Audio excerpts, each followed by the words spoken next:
Stonewalling is a Japanese production, but it's filmed in China. This is a drama film following Lynn, a young 20s woman who's going to college. She's taking English classes. She's going to be a flight attendant, so she has a really bright future ahead of her.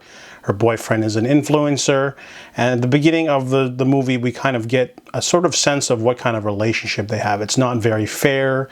His parents seem to be maybe well off, and she doesn't even know what they do for work. However, Lynn's family ends up getting into some hot water and needs some financial help. So when she goes to a clinic to maybe perhaps sell her eggs, she finds out she's not viable because she's pregnant. And her boyfriend tells her to get an abortion, but she decides against it. And she decides to maybe drop out of school, find a way to work and help her parents. And this is a very grim sort of look at women with child rearing in contemporary China. The film is a little bit pretentious in its pacing, though. The film is a full 2.5 hours long.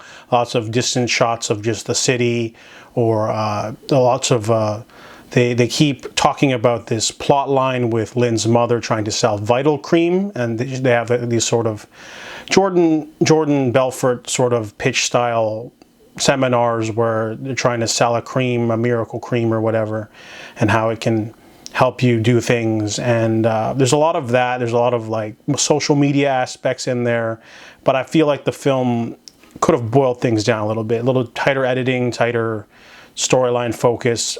Doesn't really like to dwell on the emotional parts of the story. It's very cold. There's no like yelling or anything in this movie. It's mostly just conversations and quiet thoughts and phone calls. This is an informal trilogy. This is the third film. The first one being Egg and Stone, and then followed by the Foolish Bird. The same actress in all three, but a different character. I didn't know that. I just heard Stonewalling was a really good film. But the title is very appropriate because there's a lot of characters in this film who sort of don't want to commit to anything. Her boyfriend especially doesn't want to have anything to do with her and keeps his distance, and she ends up getting into a sort of financial arrangement with the aggrieved party that her parents screwed over.